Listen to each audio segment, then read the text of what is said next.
Good evening, everyone, and welcome to the TV6 Digital Desk live stream. My name is Molly Birch, and I'll be taking you through a recap of today's headlines. This stream runs every night starting at 8/7 Central Time. You can find us streaming on Facebook or YouTube, whichever platform you would prefer. Feel free to comment or ask any questions you have in the chat as you feel like it. I'll do my best to keep an eye on those comment sections and answer your questions as we go and after the stream as well. With all of that business out of the way, let's take a look at our first story for tonight. The Hancock Police Department is asking the community to help identify a suspect in a string of incidents in the city yesterday. The incidents are 2 vehicle vandalizations and a hit and run.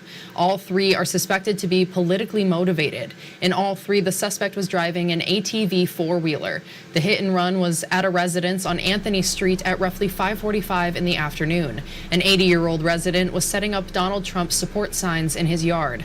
According to the police, the driver had pulled out the signs, and when the resident tried to put them back, the driver came back into the yard and ran the resident over. The resident is now at Portage Health in critical condition. We're not sure what could happen. Could he die from these injuries? Possible. If there's anybody out there that has any information on the person driving this four-wheeler, please call the Hancock Police Department. You can call the department at 906-482-3102 with any information. You can also find more details in this story at uppermichigansource.com. And Indecision 2024 coverage. President Biden's decision to not run for a second term is eliciting mixed reactions from UP residents. Like others across the country, UP Democrats are calling the move unselfish. On the other side of the aisle, UP Republicans say it doesn't change the way they'll be voting in November, though even some Biden supporters shared some concerns over the timing of the decision. The assassination attempt has elevated his candidacy and his campaign to new heights of energy for the Republicans. So I think he's in the lead. So I'm worried about another 4 years of a Trump administration. I think it's great because we don't need a really old president anymore. I think we need someone brand new. Biden defeated Trump in Michigan by 154,000 votes in the 2020 election. And the Michigan State Police are bringing in a new public information officer. Lieutenant Mark Giannunzio of the Marquette Michigan State Police Post, is retiring after 25 years of service next week. Lieutenant Ben Ekela served the Michigan State Police for 10 years. 4 of those years were in the Upper Peninsula. As of yesterday, Ekela was named the Public Information Officer for the 8th District. He says he's looking forward to taking up Giannunzio's responsibilities.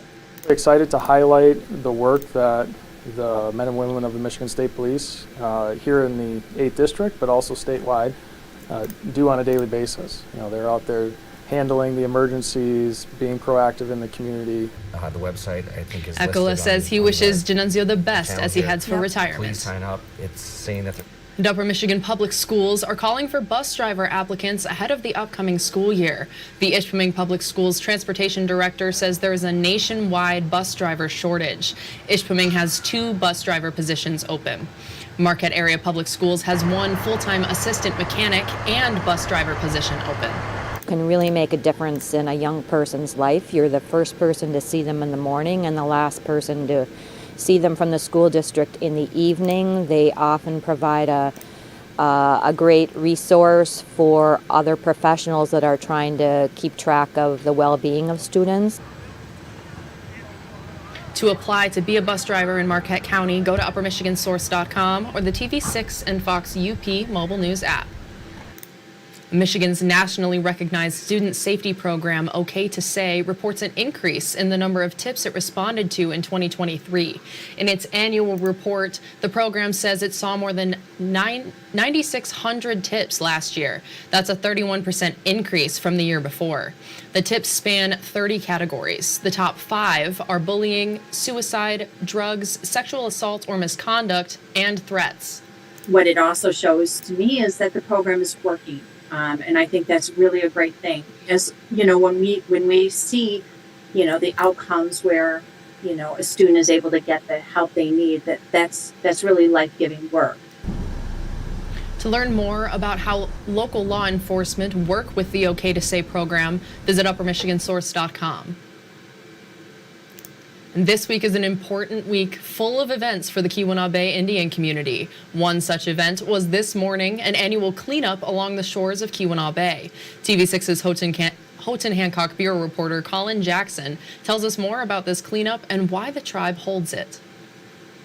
Dozens of community members gathered at Sand Point in Baraga this morning to participate in the Keweenaw Bay Indian Community's annual Lake Superior Day event. The KBIC Natural Resources Department puts on the event. Once ready, these community members fan out to clean multiple beaches across the Keweenaw Bay area, from Bequaming to Baraga. We'll be done probably around lunchtime, so folks will head out to the beaches, clean for a couple of hours, and then we all come back here to gather and share a meal. According to Shaw, roughly 7 miles is cleaned through this. Once collected, the trash is taken by the department and handled at the KBIC solid waste facility. Shaw says the event is part of an ongoing effort of the tribe to take responsibility for the beaches in the area. It's about showing stewardship for the Great Lakes. We want to honor Gitchigami, Lake Superior, and make sure that we're keeping her shores clean. Before today's cleanup began, a water ceremony was held, which we were asked not to film. This was led by Kathleen Smith, a former member of the Natural Resources Department. She says she is humbled to have been petitioned by her community to bring the ceremony back for the first time in 3 years. The water ceremony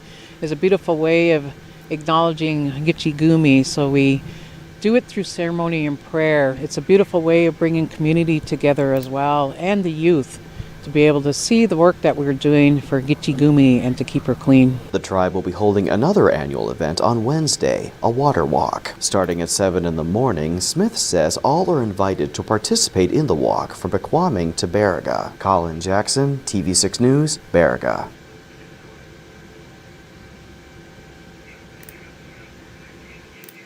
Thank you, Colin. Wild blueberry season is plentiful this year at Snowy Acre Farm in Glynn. The owner says the season is about 6 weeks long in his area of Marquette County. Picking started before the 4th of July and it goes until mid-August. He says you should hand-pick the fruit to prevent it from getting damaged. He adds wild blueberries taste better than farm-grown ones. A lot of people don't know that we have around here, particularly from outside the area here, Michigan blueberries, and most people think of northern lower peninsula when we've got the better ones up here with the wild.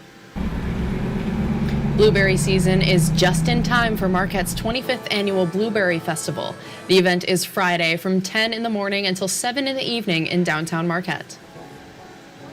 And finally tonight on the TV6 Digital Desk live stream, the biggest snack competition in America is looking for UP entries. The My Snack Competition is an annual contest that aims to shine a light on some of Michigan's lesser-known snack companies. Each company will face off in categories such as confectionery creations, crunchy cravings, sweet sensations, and mindful munchies. There are about $30,000 in cash prizes. Organizers say winners typically use the prize money to further their snack businesses. Our entire mission is to spread awareness of these great Michigan-based businesses and help give them a little bit of a boost to get them to that next step. The My Snack Competition will be on September 14th in Port Huron. The deadline to enter the contest is August 12th. You can sign up at our website, uppermichigansource.com. And that's all the stories we have for you tonight. I'll see you again tomorrow at 8 p.m. Eastern Time. But first, you can find TV6's Mandy Koskela and Michael Sobek streaming from the TV6 Facebook page every weekday morning at 8:45 Eastern Time. They'll be recapping top headlines from the morning on their show, Beyond Your Morning News. Until the next time, I'm Molly Birch, and thanks again for joining me live at the TV6 Digital Desk. Have a great rest of your night.